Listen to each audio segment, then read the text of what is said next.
The UK is breaking temperature records. It's a heat wave that's kept people off work and children off school, and that, for some, has brought to mind the record-breaking summer of 1976.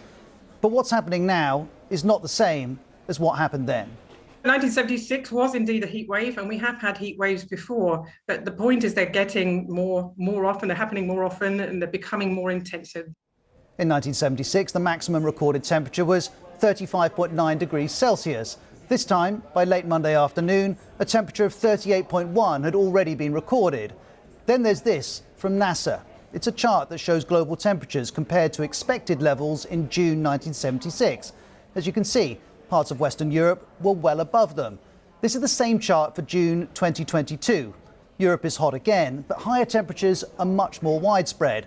And what's happening now is part of a bigger shift in our climate.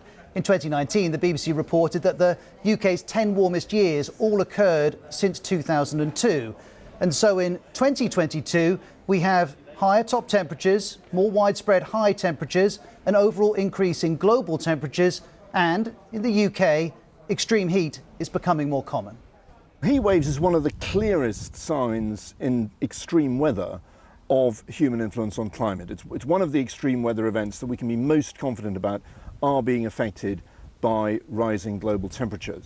And this does connect to humans. The Met Office says it's 10 times more likely for the UK to have a 40-degree day than in a climate unaffected by human influence. But that influence remains.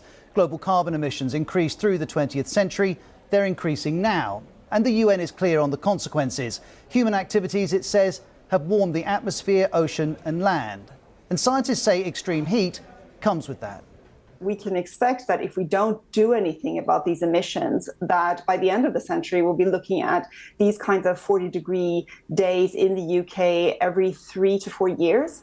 1976 was a hot summer, but what's happening in 2022 is not the same thing.